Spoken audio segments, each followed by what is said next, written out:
Hello दोस्तों, स्वागत है आपका हमारे YouTube चैनल में। तो देखो, आज एक नए टॉपिक की चर्चा करनी है और वो है नौसेना विद्रोह। और नौसेना विद्रोह कब हो रहा है? 18 फरवरी 1946 से शुरू हो रहा है और ये कब तक चला? 23 फरवरी 1946 तक चलता है। ठीक है, तो देखो नौसेना विद्रोह के क्या कारण थे उनकी चर्चा करेंगे। लेकिन पहले जो है, जो हमने कल टॉपिक जो है आपको समझाया था, उससे कुछ क्वेश्चन पूछ लेते फिर आगे बढ़ते हैं। तो बताइए, जो है CR फार्मूला कब आया था? 10 जुलाई 1944। श्री राजगोपालाचारी फार्मूला आया था। ठीक है, इसी फार्मूले के दौरान जो है, जब मोहम्मद अली जिन्ना ने मानने से इनकार कर दिया तो गांधी जी ने भी वार्ता की थी। तो गांधी जी ने जो है जिन्ना को कौन सी उपाधि प्रदान की थी? कायदे आजम, यानी महान नेता कहकर संबोधित किया था। ठीक है, फिर इसके बाद आपको पता है कि जो है भारत के जो है वायसराय या गवर्नर जनरल कौन थे? पहले लॉर्ड लिथगो थे और उनकी जगह कौन बन करके आ रहे हैं? गवर्नर जनरल लॉर्ड वेवेल आ रहे हैं। ठीक है, और लॉर्ड वेवेल ने एक योजना प्रस्तुत की थी। कब प्रस्तुत की थी?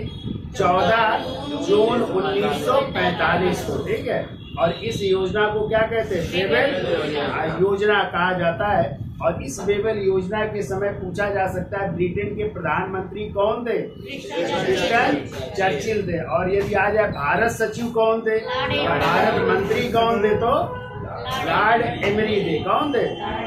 और इसी में जो है बात की गई थी किसकी? कि जो है वायसराय के पद को और कमांडर इन चीफ के पद को छोड़ करके सभी पद किसको दिए जाएंगे? भारतीयों को दिए जाएंगे। ठीक है, इसके अलावा इसी में बात हुई थी कि प्रतिरक्षा को छोड़ करके, संचार माध्यम को छोड़ करके बाकी सभी विभाग किसको सौंपे जाएंगे? भारतीयों को सौंपे जाएंगे। और ये भी कहा गया था कि कार्यकारिणी जो गवर्नर जनरल की होगी, कार्यकारिणी परिषद, उसमें जो है मुस्लिमों को भी जो है किसके बराबर सीटें दी जाएगी?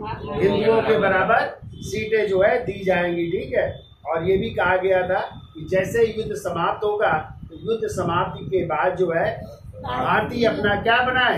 संविधान जो है बनाना स्वीकार करे या संविधान का निर्माण करे। ये भी बात की गई थी। और ये भी कहा गया था कि जो है कांग्रेस के नेता रिहा किए जाएंगे और शिमला में क्या किया जाएगा? एक सम्मेलन बुलाया जाएगा। ठीक है, तो फिर क्वेश्चन आता है शिमला सम्मेलन कब आयोजित किया गया? तो शिमला सम्मेलन आयोजित हो रहा है 25 जून 1945 से कब तक होगा? 14 जुलाई 1945 तक। ठीक है, तो शिमला कहाँ पे पड़ता है?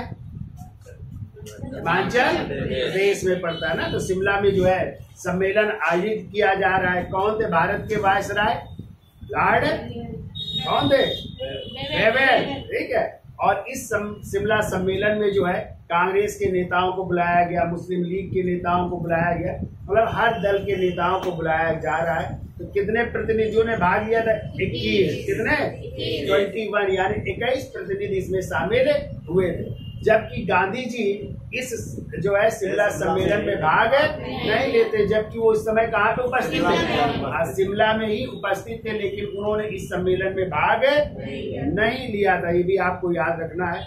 और इसी सम्मेलन में मुस्लिम लीग ने ये शर्त रख दी कि जो वायसराय की कार्यकारिणी परिषद होगी उसमें जो मुस्लिम सदस्य नियुक्त किए जाएंगे उनको जो है कौन निर्देशित करेगा? यानी उनकी नियुक्ति करने की जिम्मेदारी जिसको मुस्लिम लीग कहेगी वही जो है मुस्लिम सदस्य नियुक्त किए जाएंगे। तो कांग्रेस ने इसका क्या किया था? विरोध किया था। ठीक है, यानी जिन्ना की इस मांग को कांग्रेस ने क्या कर दिया? अस्वीकार कर दिया। और फिर 14 जुलाई 1945 को वेवेल ने जो है इस सम्मेलन को जो है क्या करने की घोषणा कर दी? विफल करने की घोषणा कर दी कि ये जो है सम्मेलन क्या रहा? विफल रहा। तो क्वेश्चन आ सकता है कि कांग्रेस ने इस सम्मेलन में, यानी किसके नेतृत्व में कांग्रेस ने इस सम्मेलन का प्रतिनिधित्व किया था? तो मौलाना अबुल कलाम आजाद जो है इसका नेतृत्व करते हैं। और इन्हीं ने इसकी विफलता पर मौलाना अबुल कलाम आजाद ने शिमला सम्मेलन को क्या कहा था? एक जल विभाजक की संज्ञा दी थी। किसकी संज्ञा दी थी? जल विभाजक की संज्ञा। फिर हमने आपको बताया था भारत में आम चुनाव होते हैं ना, कब? दिसंबर 1945 में। चूंकि 36-37 में चुनाव हुए थे, इसके बाद कोई चुनाव नहीं हुआ था। तो चुनाव होते दिसंबर 1945 में। चूंकि चुनाव का कारण क्या था आपको पता है, जब द्वितीय विश्व युद्ध समाप्त हुआ 15 अगस्त 1945 को, उसके एक महीने पहले जो है ब्रिटेन में क्या हुए, आम चुनाव हुए। तो पहले किसकी सरकार थी, कंजरवेटिव पार्टी की सरकार थी, और ब्रिटेन के प्रधानमंत्री कौन थे, विंस्टन चर्चिल। लेकिन जब चुनाव हुए तो वहां पे परिवर्तन हुआ और इस बार जो है सरकार बनी लेबर पार्टी, यानी श्रमिक दल की सरकार बनी। और श्रमिक दल के प्रधानमंत्री कौन बने, क्लीमेंट एटली बने। कौन बने, क्लीमेंट। तो एक क्वेश्चन भी आता है कि भारत की स्वतंत्रता के समय ब्रिटेन के प्रधानमंत्री कौन थे, तो क्या बताओगे, क्लीमेंट एटली। तो क्लीमेंट एटली जब प्रधानमंत्री थे तो उनका प्रमुख कार्य यही था कि भारत में आम चुनाव करवाना, जो कब से नहीं हुए थे, 1937 से नहीं हुए थे। तो दिसंबर 1945 में भारत में क्या हुए, आम चुनाव हुए। तो केंद्रीय विधानमंडल में जो है सीटें जो है, जब चुनाव हुए तो कांग्रेस को कितनी सीटें मिली, 102 सीटें मिली। मुस्लिम लीग को कितनी मिली, 59। कितनी मिली, 59 सीटें मिली। सॉरी, टोटल सीटें थी 102। कितनी थी, 102 सीटों में कांग्रेस को मिली 59, मुस्लिम लीग को मिली 30। कितनी मिली, 30 सीटें मिली।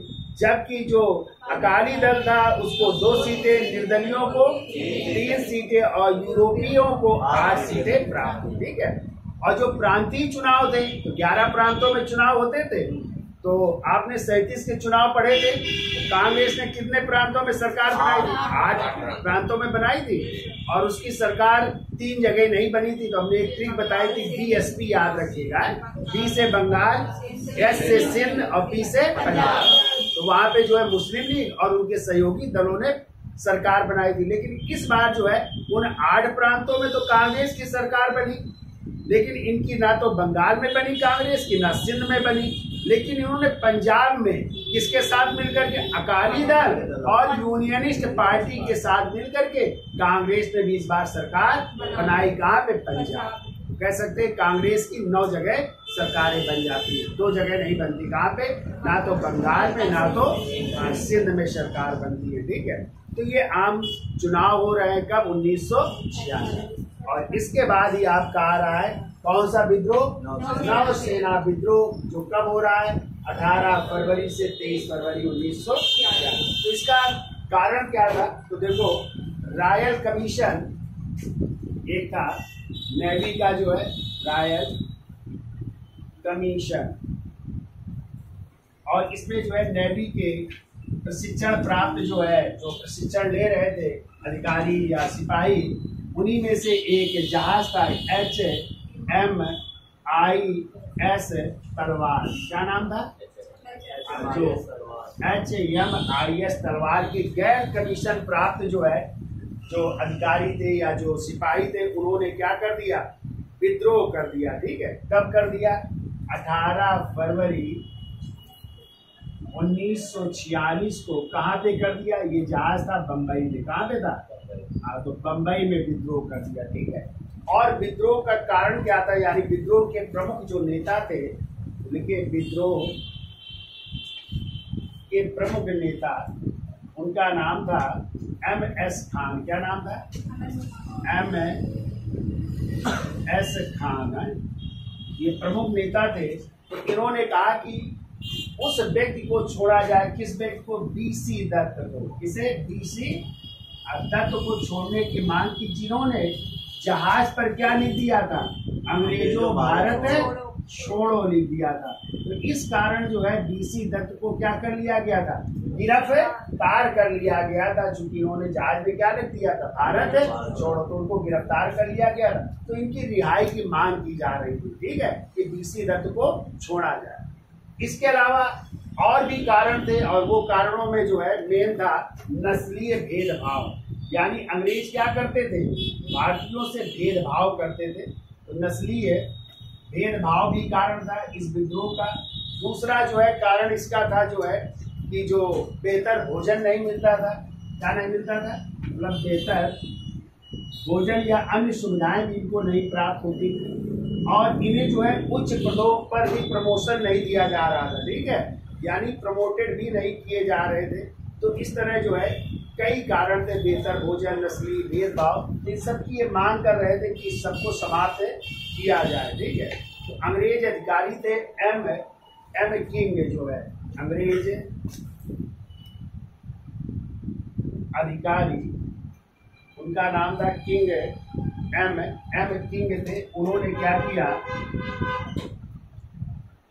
जिन्होंने विद्रोह किया इस जहाज के नाविकों ने, उन सबको जो है कह सकते हैं उन सब पर जो है बर्बरता का प्रयोग किया गया, उन पर जो है दंडात्मक कार्रवाई की गई। तो ये बात जब पता चली किसको, सरदार पटेल, तो सरदार पटेल और मोहम्मद अली जिन्ना,